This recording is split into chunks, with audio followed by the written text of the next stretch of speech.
میرے نبی کا فرمان ہے گھر خریدنے سے پہلے ہمسایہ اور سفر کرنے سے پہلے ہم سفر دیکھ لیا کرو۔ ہمسایہ اچھا نامیسر آئے تو زندگی عذاب ہو جاتی ہے، اور آپ ان لوگوں سے پوچھ کے دیکھ لیں جو اس عذاب میں مبتلا ہیں۔ ہمسایہ صرف اتنا کہہ دے کہ ڈیک کی آواز تھوڑی سی ہلکی کر لو تو اس بات پہ ناراض ہوگا کہ گانا میرے گھر میں چل رہا ہے، تمہیں کیا مسئلہ ہے، اور پھر ضد میں آئے گا اور اوباش لڑکوں کو مکان کی چھت پہ لے کے چڑھے گا اور اس غریب کی بیٹیوں کو چھیڑے گا، آوازیں کسے گا، کبھی دروازے کے سامنے گندگی پھینک جائے گا، کبھی روڑے اٹکائے گا۔ تو فرمایا گھر خریدنے سے پہلے ہمسایہ اور سفر کرنے سے پہلے ہم سفر دیکھ لیا کرو۔ ہمسایہ دیوار کا ہے یا سرحد کا، ہمسایہ اچھا نہیں تو زندگی عذاب ہے، اور اگر کسی کو اچھا ہمسایہ میسر آ جائے تو یہ بہت بڑی دولت ہے۔ ابو حمزہ ایک بہت بڑے محدث گزرے ہیں، ان کے بارے میں مشہور تھا، لوگ کہتے تھے یہ نشہ بیچتے ہیں۔ وہ کوئی منشیات کا کام نہیں کرتے تھے، بلکہ جب وہ حدیث رسول بیان کرتے تو لوگوں پہ نشہ طاری ہو جاتا تھا۔ ابو حمزہ کا ہمسایہ اس کو بامر مجبوری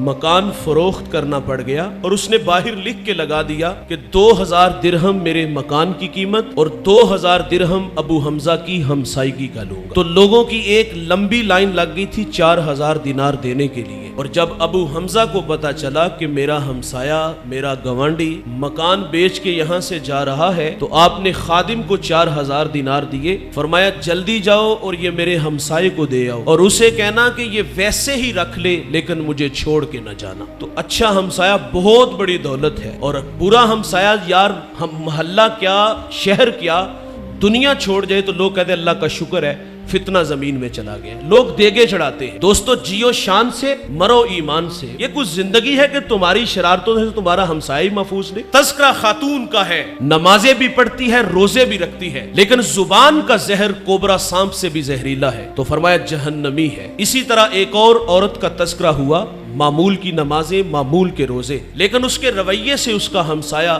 خوش ہے، تو میرے نبی فرماتے ہیں وہ عورت جنتی ہے۔ جنت کا معیار کیا ہے صاحب؟ میٹھے بول، اچھے اخلاق ہیں۔ امام منذری الترغیب والترہیب میں ایک روایت لائے ہیں، 6 صدی کے محدث ہیں، حدیث کی معتبر کتاب ہے۔ بارگاہ رسالت مآب صلی اللہ علیہ وسلم میں ایک جوان حاضر ہوا جس کا نام نامی اسم گرامی جابر بن سلیم ہے۔ حضور سے پہلی ملاقات تھی، اور اللہ نے محبوب کو یہ کمال بخشا تھا کہ آپ پہلی ہی ملاقات میں اپنا بنا لیتے تھے۔ ان کے بول بہاروں جیسے اور اصحاب ستاروں جیسے، مٹھیاں مٹھیاں بولیاں مدنی ڈول دیاں، کنا دے وچ رہندیاں مشری گول دیاں، لب کے لے آواں کتھوں سونا تیرے نال دا۔ میٹھی میٹھی باتیں سنی من میں اتر گئیں، ایمان نصیب ہوا، جانے لگے تو عرض کرتے ہیں آقا میرے دامن میں کچھ حکمت کے موتی ڈال دیجئے۔ دوستو جو شخص ابھی ابھی ایمان لایا ہے اس کو میرے کریم آقا نے پہلی نصیحت کیا فرمائی؟ نماز پڑھا کرو، روزے رکھو، موسم حج آئے تو حج کے لیے نکلو، مال کے نصاب ہو تو زکوٰۃ دو۔ جو شخص ابھی ابھی ایمان لایا ہے اس کو سب سے پہلی نصیحت یہ فرمائی، لا تسبن احدا، فرمایا جابر کسی کو گالی نہ دینا، اور آپ فرماتے پھر میں نے ساری زندگی کسی جانور کو بھی گالی نہیں دی۔ معذرت سے کہوں گا ہمارے بچے بولنا سیکھتے ہیں تو گالیاں سیکھتے ہیں۔ وہ بچپن میں اس نے گالی دی تو ہنس لیا، رات افراد خانہ جمع ہوئے تو باقاعدہ ماں نے چھیڑا، ماحول بنایا، گالی نہ دی تو تقاضا کیا کہ صبح جو گالی مجھے دی تھی وہ اپنے دادا ابو کو سناؤ، اپنے پاپا کو سناؤ۔ یہ کچھ سنانے والی چیز ہے یار؟ یہ اپنے رویوں پہ غور کرنا چاہیے تھا کہ ہماری غفلت، ہماری سستی کی وجہ سے اس بچے کی زبان پہ گالی آئی ہے۔ تقاضا تھا کہ اپنی زندگی سے، اپنے گھر سے گالی کو نکال دیتے، لیکن ہم نے ہنس لیا۔ اچھا وہی بچہ جب بڑا ہو کے گالی دیتا ہے تو ہم کہتے ہیں ہماری بہو نے اس کو تعویذ ڈال دیے ہے۔ یار اس بیچاری کا کیا قصور ہے؟ 1 مہینہ ہوئے وہ آپ کے گھر میں آئی، 25 سال آپ کے زیر تربیت رہا ہے، گالی کا ماحول آپ نے فراہم کیا ہے،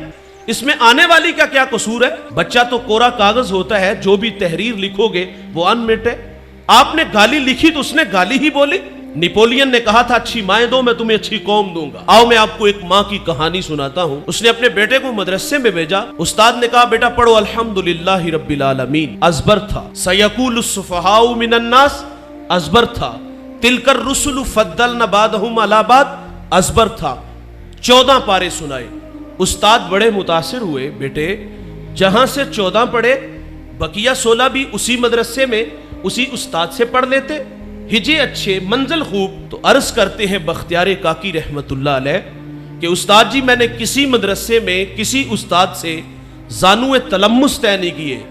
تو فرمایا بیٹے یہ دولت پائی کہاں سے؟ عرض کرتے ہیں استاد جی میری والدہ 14 پاروں کی حافظہ تھی, میں نے ماں سے سن سن کے حفظ کر لیے ہیں. بھائی جان ماں قرآن پڑھے تو بیٹا قاری قرآن بنتا ہے, ماں دودھ پلائے سونے محمد پہ درود پڑھے تو بیٹا دشت نینوا کو میدان کربلا بنا دیتا ہے. کردار نسلوں کو سنوارتا ہے. کلاس روم میں ٹیچر بچوں سے سوال کرتا ہے بیٹا بڑے ہو کر کیا بنو گے؟ کسی نے کہا ڈاکٹر, کسی نے کہا انجینئر, اور ایک بچہ کہتا ہے میں بڑا ہو کر صحابی رسول بنوں گا. یہاں آ کر کے ٹیچر رک گیا.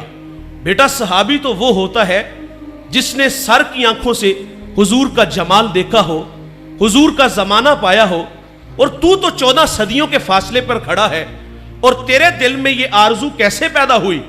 تو عرض کرتے ہیں استاد جی میری والدہ روزانہ سونے سے پہلے مجھے ایک صحابی رسول کا واقعہ سنا کے سوتی, تو میرے دل میں شوق پیدا ہوا ہے کہ میں بڑا ہو کر صحابی بنوں. منصور الوی ایک بہت بڑا رائٹر گزرا ہے, وہ کہتا ہے میں نے ایک بچے سے سوال کیا کہ بڑے ہو کر کیا بنو گے؟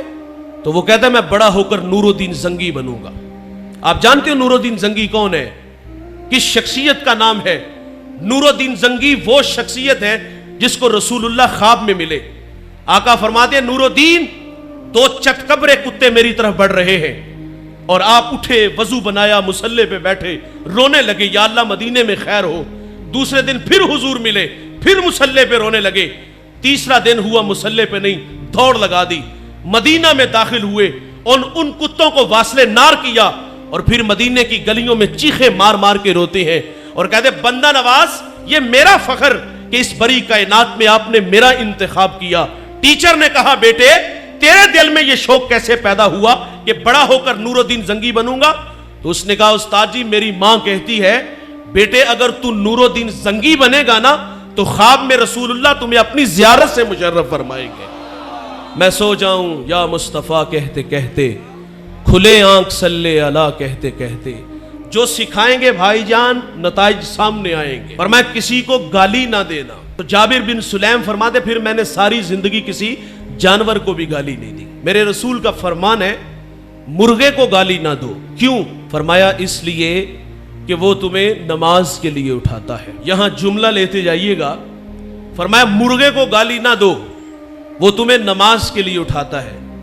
اور آج لوگ علماء کو گالیاں دیتے ہیں جو لوگوں کو دین سکھاتے ہیں, جنہیں استنجا کرنے کا بھی پتہ نہیں نہ ہوتا, جو منہ میں آتا ہے وہ کہہ دیتا ہے. جس کو مصلی پہ کھڑا کرو نا اس کی عزت بھی کیا کرو. ہمارے دیہاتوں میں جمعہ رات کے دن وہ چندہ اکٹھا کرتے ہیں مسجد میں, تو لوگ مکان کی چھت پہ کاپی پینسل لے کے چڑھ جاتے ہیں اور نوٹ پہ نشان لگا کے بھیجتے. بعد میں پوچھتے ہیں مولوی صاحب کتنے پیسے ہوئے؟ واصف علی واصف فرماتے ہیں تسلیم کے بعد تحقیق گمراہی ہوتی ہے, اور مصلی پہ کھڑا کرنے سے پہلے اچھی طرح دیکھ لو یہ مصلی کے قابل ہے کہ نہیں ہے. جس کو مصلی دو نا تو پھر اس میں کیڑے نہ نکالا کرو, اس کی عزت بھی کیا کرو. تو فرمایا کسی کو گالی نہ دینا, مرغے کو گالی نہ دو. اور دوسری نصیحت فرمایا جابر بن سلیم نیکی کو حقیر نہ جاننا. دوسرا ارشاد فرمایا جابر بن سلیم نیکی کو حقیر نہ جاننا. دیکھیے ہم روزانہ گھر سے مدرسہ اسکول یونیورسٹی جاتے ہیں, اور کئی بار ایسا ہوتا ہے ہمارے راستے میں کوئی روڑا کوئی پتھر آ جاتا ہے اور ہم احتیاط سے گزر جاتے ہیں, لیکن یہ خیال شاید کہ ہمیں کبھی بھی نہیں گزرا کہ میرے بعد کوئی میرا آنے والا مومن بھائی اس راستے سے گزرے گا تو کہیں بے خبری میں اس پتھر سے الجھ نہ جائے. تقاضا تھا کہ ہم رکتے اس روڑے کو سائیڈ پہ کر دیتے, لیکن ہم اس خیال سے گزر جاتے ہیں کہ بھلا اس کا اجر کیا ہوگا. رحمت حق بہانہ می جوید, اللہ کی رحمت بخشنے کے بہانے ڈھونڈتی ہے.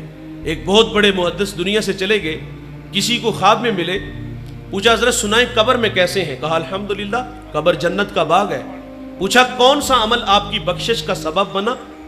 تو آپ فرماتے ایک دفعہ حدیث لکھنے بیٹھا, سیاہی میں قلم ڈبویا, باہر نکالا, لکھنے لگا کہ اس پہ مکھی آ کے بیٹھ. فرماتے اس خیال سے قلم کو روک لیا کہ یہ مخلوق خدا ہے, پیٹ کی پیاس بجھا لے میں پھر لکھ لوں گا. کہتے ہیں اللہ کو میری یہ ادا پسند آئی, اللہ نے میری مغفرت فرما دی.